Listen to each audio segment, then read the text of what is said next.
ഈ തമിഴ്നാട്ടിൽ നിന്നും മറ്റ് സ്ഥലങ്ങളിൽ നിന്നെല്ലാം കോഴിക്കുഞ്ഞ് ഇവിടെ കൊണ്ടുവന്നിട്ട് നാടൻ കോഴിക്കുഞ്ഞെന്ന് പറഞ്ഞ് കൊടുക്കാറുണ്ട്. ഇത് കറുത്തതായിട്ടാണ് നമുക്ക് കാണാൻ സാധിക്കുന്നത്. അപ്പോൾ നല്ല ബ്രീഡ് കരിങ്കോഴി കുഞ്ഞുങ്ങളാണെങ്കിൽ ഇതുപോലെ ഇരിക്കും. ഒറിജിനൽ ഈ കരിങ്കോഴി എന്ന് പറയുമ്പോൾ നമ്മളായിട്ട് ഇണങ്ങാൻ ഇച്ചിരി സമയമെടുക്കും. മറ്റേ കീരി, പട്ടി, പിന്നെ ഇഴജന്തുക്കൾ ഇതൊന്നും ഇവരെ വലുതായിട്ടൊന്നും ആക്രമിക്കാറില്ല. അത്രയ്ക്ക് ഓഫർ കൂടുതലാണ്. ഈ ഇഴജന്തുക്കളെ ശല്യങ്ങളും മറ്റും ഓരോ സ്ഥലങ്ങളിൽ ഉണ്ടായപ്പോഴത്തേക്ക് ഇത് വളർത്തുന്ന ആൾക്കാരുടെ എണ്ണത്തിൽ കൂടുതൽ വർധന വന്നിട്ടുണ്ട്. ഒരു 7-8 കിലോ എല്ലാം ഉള്ള ഒരു പൂവനാണെങ്കിൽ ഒരു 2000 രൂപ മിനിമം നമുക്കത് കിട്ടും. നമ്മൾ കഴിഞ്ഞ വീഡിയോയിൽ പിന്നെ ടർക്കിയെക്കുറിച്ച് നമ്മൾ ഇത് എടുത്തിട്ടുണ്ടായിരുന്നു.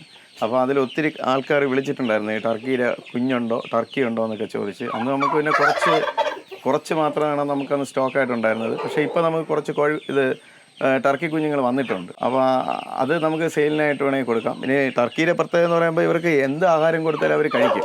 അതാണ് അതിൻ്റെ മെയിൻ. പിന്നെ ഏത് കാലാവസ്ഥയിലും അവർക്ക് പിന്നെ ഇണങ്ങി ജീവിക്കാനുള്ള ഒരു ഇതുണ്ട്.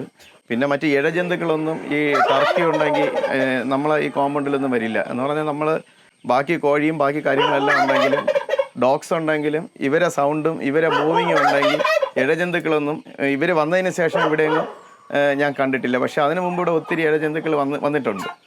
ഇപ്പോൾ ഇവരെല്ലാം എഗ് ലൈൻ ചെയ്തുകൊണ്ട് നിൽക്കുന്ന ടർക്കികളാണ്. ഇത് മെയിലാണ്. എനിക്ക് കുറച്ച് പാരൻസ് സ്റ്റോക്ക് മാത്രമാണ് ഇപ്പോൾ നിലവിലുള്ളത്. എന്നാലും ഇവരെ തന്നെ നല്ല കുഞ്ഞുങ്ങളിപ്പോൾ എനിക്ക് നിലവിലുണ്ട്. അപ്പോൾ അത് അത്യാവശ്യം കസ്റ്റമേഴ്സിന് നമുക്ക് വേണമെങ്കിൽ കൊടുക്കാൻ സാധിക്കും. 2-3 മാസങ്ങൾക്ക് മുമ്പ് അല്ലെങ്കിൽ കുറച്ച് ദിവസങ്ങൾക്ക് മുമ്പ് വരെ ടർക്കി കുഞ്ഞുങ്ങൾക്ക് വളരെ വില കുറവായിരുന്നു. അതായത് 200 രൂപയ്ക്ക് താഴെയൊക്കെ വിലയുള്ളൂ. ഇപ്പോൾ പെയർ ഏകദേശം 500 രൂപ 600 രൂപ. അത് ഒരു മാസം കഴിഞ്ഞ വാങ്കോഴി കുഞ്ഞുങ്ങൾക്ക് അല്ലെങ്കിൽ ടർക്കി കുഞ്ഞുങ്ങൾക്ക് ഏകദേശം 500 രൂപ 600 രൂപ ഇപ്പോൾ റേഞ്ച് ഉണ്ട്. ആ കാര്യം അതായത് ഒരെണ്ണം അല്ല, അതിൻ്റെ ഒരു ജോഡിക്ക്. ഇപ്പം അതിന് മെയിൻ കാരണം എന്ന് പറയുമ്പോൾ ഇപ്പോഴ് തീറ്റ വില വളരെ കൂടുതലാണ്. അതുകൊണ്ട് മാത്രമല്ല ഇവരെ ടർക്കിക്ക് ഓഫർ കൂടുതലാണ്. ഈ ഇഴജന്തുക്കളെ ശല്യങ്ങളും മറ്റും ഓരോ സ്ഥലങ്ങളിൽ ഉണ്ടായപ്പോഴത്തേക്ക് ഇത് വളർത്തുന്ന ആൾക്കാരുടെ പിന്നെ എണ്ണത്തിൽ കൂടുതൽ വർധന വന്നിട്ടുണ്ട്.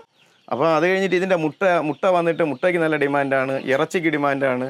ഒരു 7-8 കിലോ എല്ലാം ഉള്ള ഒരു പൂവനാണെങ്കിൽ ഒരു 2000 രൂപ മിനിമം നമുക്കത് കിട്ടും ഒരു കോഴി വളർത്തി കഴിഞ്ഞാൽ. പിന്നെ ഇതിനു വേണ്ടി നമ്മൾ പ്രത്യേകം കോഴിത്തീറ്റയോ കുഞ്ഞുങ്ങളായിരിക്കുമ്പോൾ കോഴിത്തീറ്റ കൊടുക്കണം.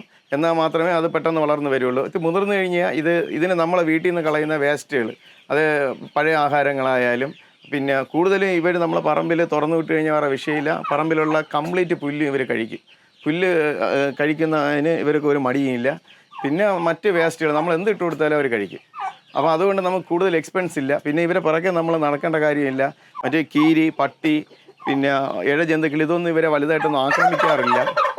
ഇവരെ മറ്റുള്ളതെന്ന് കണ്ട് ഇവരിങ്ങനെ നല്ല രീതിയിൽ സൗണ്ട് ഉണ്ടാക്കി അവരെ പേടിപ്പിച്ച് വിടും. ഇവർ കൂട്ടത്തോടെ അവരെ ആക്രമിക്കും. അപ്പോൾ അതുകൊണ്ട് നമ്മൾ കൂടുതലായി ഇവരെ കെയർ ചെയ്യേണ്ട കാര്യമില്ല. പിന്നെ ഇത് ഇത്തിരി മുതിർന്നു കഴിഞ്ഞാൽ, അതായത് ഒരു 3-4 മാസം കഴിഞ്ഞ് കഴിഞ്ഞാൽ പിന്നെ നമുക്ക് എഗ് ലൈങ് ആയിക്കഴിഞ്ഞാൽ പിന്നെ നമുക്ക് ഇതിൻ്റെ ഇങ്ങോട്ട് വന്നുകൊണ്ടിരിക്കും. കൂടുതലായിട്ട് നമുക്ക് ഇതിന് മുതൽ മുടക്കുകളൊന്നുമില്ല. ഇത് ടർക്കിയെ സംബന്ധിച്ച് വീട്ടിൽ വളർത്തുന്നവർക്കായാലും ഇപ്പോൾ ഒരു 2-3 കുഞ്ഞുങ്ങളോ 5 കുഞ്ഞോ 10 കുഞ്ഞോ ആയാലും അവർക്ക് വളരെ ലാഭകരമാണ്. ഇത് 1 മാസം പ്രായമായ ടർക്കിയിലെ അല്ലെങ്കിൽ വാങ്കോഴിയിലെ കുഞ്ഞുങ്ങളാണ്. ഇതാണ് നമുക്ക് ഇപ്പം കുറച്ച് പീസ് നമുക്കുണ്ട്, സെയിലിന് റെഡി ആയിട്ടുണ്ട്. ഇവർ എല്ലാ വാക്സിനും നമ്മൾ എടുത്തിട്ടുണ്ട്. ഇത് അത്യാവശ്യം വേണ്ടെന്നുള്ളവർക്ക് നമുക്ക് കൊടുക്കാൻ സാധിക്കും. പിന്നെ ഈ കുഞ്ഞുങ്ങളെ പ്രത്യേകത എന്ന് പറഞ്ഞാൽ നമ്മളെ സാധാരണ ഈ ഗ്രാമശ്രീ കോഴി കുഞ്ഞുങ്ങളുണ്ട്, കരിങ്കോഴിയുണ്ട്. അവരെ കൂടെയെല്ലാം ഇവർ മിങ്കിൾ ചെയ്ത് നമുക്ക് വളർത്താനും സാധിക്കും. വേറെ ഇതിന് പ്രത്യേകിച്ച് കൂടായിട്ട് വേണ്ട, മറ്റുള്ള കോഴി കുഞ്ഞിനോടൊപ്പം തന്നെ വളരാനും ഇവർക്ക് സാധിക്കും. ഞാനിപ്പോൾ ഇവരെ മിങ്കിൾ ചെയ്താണ് ഇതിനകത്ത് വിട്ടിരിക്കുന്നത്. ഇവരത്തെ വളർന്നു കഴിഞ്ഞാലും വേറെ ബുദ്ധിമുട്ടുകളൊന്നുമില്ല. ഇവരോട് ഒപ്പം തന്നെ വളർന്നു വരാൻ സാധിക്കും. ഈ കാണുന്നത് കരിങ്കോഴിയാണ്. കരിങ്കോഴിയുടെ 2 മാസം പ്രായമായിട്ടുള്ള ഈ കയ്യിരിക്കുന്നത് ഒരു പിടക്കുഞ്ഞാണ്. ഇതിൻ്റെ പാരൻസ് സ്റ്റോക്ക് എൻ്റെ കയ്യിലുണ്ട്. കരിങ്കോഴിയുടെ പ്രത്യേകത എന്ന് പറയുമ്പോഴത്തേക്ക് കരിങ്കോഴി എന്ന് പറയുമ്പോൾ തന്നെ കറുപ്പാണ്. ഇതിൻ്റെ ഒരു പോർഷൻ പോലും കറുപ്പല്ലാതെ ഉണ്ടാവില്ല. കാര്യം നമുക്ക് കാണുമ്പോൾ നല്ലതുപോലെ അറിയാം. എൻ്റെ കാല് കാണുമ്പോൾ അറിയാം. നഗറ് വരെ കറുപ്പാണ്. നഗറ്, ഇതിൻ്റെ തൂവൽ, അത് കഴിഞ്ഞിട്ട് ഇതിൻ്റെ മാംസം നമുക്ക് നോക്കുമ്പോൾ അറിയാൻ സാധിക്കും. നല്ല ബ്ലാക്കാണ്, പ്യുവറായിട്ട് ബ്ലാക്കാണ്. ശരീരം നല്ല കറുപ്പാണ്, കണ്ണ് കറുപ്പാണ്, പൂവ് കറുപ്പാണ്, ചുണ്ട് കറുപ്പാണ്. അത് കഴിഞ്ഞിട്ട് നമുക്കിത് ഐഡൻറ്റിഫൈ ചെയ്യാൻ പറ്റും. മെയിനായിട്ട് ഇതിൻ്റെ വാ കാണുമ്പോൾ നമുക്കറിയാം. വാക്കകം വരെ ഇത് കറുത്തതായിട്ടാണ് നമുക്ക് കാണാൻ സാധിക്കുന്നത്. അപ്പോൾ നല്ല ബ്രീഡ് കരിങ്കോഴി കുഞ്ഞുങ്ങളാണെങ്കിൽ ഇതുപോലെ ഇരിക്കും. പിന്നെ ഇവർ മനുഷ്യരായിട്ട് നമുക്ക് നാടൻ കോഴി പോലെ തന്നെ വളർത്താൻ പറ്റും. ഏത് ഫുഡ് കൊടുത്താലും കഴിക്കും. പിന്നെ ഇവർ മനുഷ്യരായിട്ട് ഇണങ്ങിയെടുക്കാൻ ഇച്ചിരി സമയമെടുക്കും. അപ്പോൾ സമയമെടുക്കണം എന്ന് പറഞ്ഞാൽ കുറച്ച് നാളുകൾ കൊടുത്തു കഴിഞ്ഞാൽ അവർ ഒത്ത് നാടൻ കോഴി പോലെയും മറ്റുള്ള കോഴി പോലെയും ഇവർ പെട്ടെന്ന് ഇണങ്ങാറില്ല. പക്ഷേ നമുക്ക് ഇണക്കി വളർത്താം, വേറെ കുഴപ്പമില്ല, തുറന്നു വിട്ട് വളർത്താം, വേറെ വിഷയമില്ല. പക്ഷേ ഒറിജിനൽ ഈ കരിങ്കോഴി എന്ന് പറയുമ്പോൾ നമ്മളായിട്ട് ഇണങ്ങാൻ ഇച്ചിരി സമയമെടുക്കും. പിന്നെ ഇതിൻ്റെ മുട്ടയെ സംബന്ധിച്ച് മുട്ടയായാലും മാംസമായാലും അത്രയും ഗുണമുണ്ട്, മേന്മയുണ്ട്. കാര്യം എന്ന് പറഞ്ഞാൽ ഒരു കരിങ്കോഴിയുടെ പൂവൻ വേണമെങ്കിൽ 1000 രൂപ മുതൽ 1200 രൂപയായാലും അതിൻ്റെ മെയിൽ വാങ്ങാൻ ആളുണ്ട്. അപ്പോൾ ഫീമെയിലിനായാലും വിലയുണ്ട്, എഗ്ഗിന് വിലയുണ്ട്, 30 രൂപ 40 രൂപ വിലയുണ്ട്. അതുകൊണ്ട് ഈ കരിങ്കോഴി മറ്റുള്ള കോഴിയെ അപേക്ഷിച്ച് നമ്മൾ വളർത്തിക്കഴിഞ്ഞാൽ ലാഭം കൂടുതലാണ്. കരിങ്കോഴിയുടെ കുഞ്ഞ് സ്റ്റാർട്ടിങ് 150 രൂപ മുതലാണ് ഞാൻ കൊടുക്കുന്നത്. എന്ന് പറഞ്ഞാൽ നമുക്ക് എന്നാലും അത് മുതലാവും. കാര്യം അതിൻ്റെ പാരൻറ്റ് സ്റ്റോക്ക് ആയാലും അതിൻ്റെ ബാക്കി മെയിൻ്റനൻസ് ആയാലും. അപ്പോൾ 150 രൂപ മുതൽ 175, 200 രൂപ. അതായത് ഒരു മാസം, 1.25 മാസം, 1.5 മാസം, 2 മാസം, ഇങ്ങനെ മാസത്തിനനുസരിച്ചാണ്. അപ്പം നിലവിൽ ഏതാണോ സ്റ്റോക്ക് അതിനനുസരിച്ചുള്ള വിലയിലാണ് നമ്മൾ കസ്റ്റമറിന് നഷ്ടം വരാത്ത രീതിയിൽ. അതായത് ഇത് എല്ലാ ജനങ്ങളും ഇങ്ങനെയുള്ള കാര്യങ്ങൾ വളർത്തണം, ആ ഒരു ആഗ്രഹത്തോടു കൂടി. എനിക്കധിക ലാഭങ്ങളൊന്നും ഞാൻ നോക്കാറില്ല. മറ്റുള്ള കസ്റ്റമർ അത് കറക്റ്റായിട്ട് വളർത്തണം. ഒറിജിനൽ കരിങ്കോഴി നമുക്ക് എങ്ങനെ കൊടുക്കാം, അപ്പോൾ അങ്ങനെ ഞാൻ കണ്ടെത്തി ഞാൻ വളർത്തിയെടുക്കുന്നതാണ്. എനിക്ക് അധികം സ്റ്റോക്കൊന്നുമില്ല, ഉള്ളത് ഞാൻ ഡെവലപ്മെൻറ്റ് ചെയ്ത് കൊടുക്കാറുണ്ട്. ഈ കരിങ്കോഴി കുഞ്ഞുങ്ങൾ 2 ആഴ്ച പ്രായമായതാണ്. ഇവർക്ക് 2 വാക്സിൻ ഞാൻ കൊടുത്തിട്ടുണ്ട്. 2 വാക്സിൻ കൊടുത്ത് സെപ്പറേറ്റ് മാറ്റിയിട്ടിരിക്കുന്നതാണ്. ഇവർക്ക് ഇനി ഒരു വാക്സിനും കൂടെ കൊടുത്ത് അപ്പോൾ 3 ആഴ്ച പ്രായമാവും. അത് കഴിഞ്ഞ് ഒരാഴ്ച കൂടെ വെയിറ്റ് ചെയ്തതിന് ശേഷം ഒരു മാസം കറക്റ്റ്, മിക്കവാറും 3 ആഴ്ച 4 ആഴ്ച ആയതിന് ശേഷമേ ഞാൻ സെയിലിന് കൊടുക്കാറുള്ളൂ. ഇവർ നല്ല ആക്റ്റീവായിട്ടുള്ള കരിങ്കോഴി കുഞ്ഞുങ്ങളാണ്. ഇത് ഒറിജിനൽ ഇതാണ്, ഞാൻ നേരത്തെ പറഞ്ഞതുപോലെ നല്ല ബ്രീഡാണ്.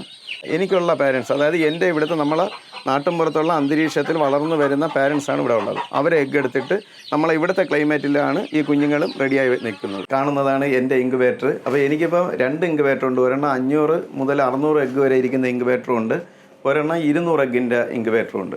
അപ്പോൾ ഈ 500 എണ്ണത്തിലുള്ളതിലാണെങ്കിൽ എപ്പോഴും ചിലപ്പോൾ എനിക്ക് നിറച്ച് 500 എഗ്ഗ് ഒരേ സമയം വയ്ക്കാൻ കാണില്ല. കാര്യമെന്ന് പറഞ്ഞാൽ ഈ പാരൻസ് എല്ലാം എൻ്റെ പാരൻസാണ്.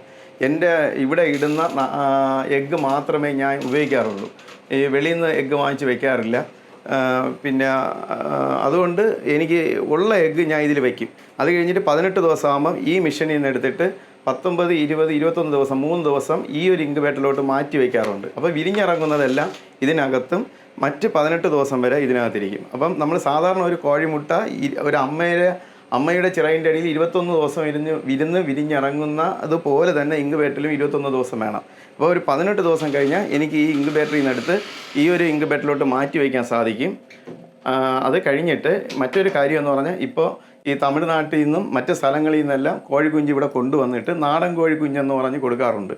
പക്ഷേ എന്നെ സംബന്ധിച്ച് അങ്ങനെയല്ല. ഇതിൻ്റെ പാരൻസ് എല്ലാം ഇവിടെ ഉണ്ട്, എഗ്ഗ് ഇവിടുത്തതാണ്, ഇവിടുത്തെ കാലാവസ്ഥയുമായിട്ട് വളരെ പൊരുത്തപ്പെട്ടിട്ടുള്ള കോഴികളാണ്. അപ്പോൾ ഇവിടുത്തെ കോഴിക്കുഞ്ഞ് കൊണ്ടുപോയാൽ നമുക്ക് ഇവിടുത്തെ ക്ലൈമറ്റിൽ അത് ജീവിക്കും. അത്രയും ഹെൽത്തി ആയിട്ടുള്ളതും അവർക്ക് ഈ കൊണ്ടുപോകുന്ന കസ്റ്റമറിന് നഷ്ടങ്ങൾ സംഭവിക്കാറില്ല, അതായത് ഡെഡായി പോകാതിരിക്കാൻ. അതുമാത്രമല്ല, ഇതിനുള്ള വാക്സിനെല്ലാം ഞാൻ ഇവിടുന്ന് കൊടുക്കുന്നുണ്ട്. വാക്സിനും കൊടുത്ത് ഏകദേശം 30 ദിവസം കഴിഞ്ഞാൽ മാത്രമേ അവർക്ക് ഞാൻ ഇവിടുന്ന് സെയിൽ ചെയ്യാറുള്ളൂ.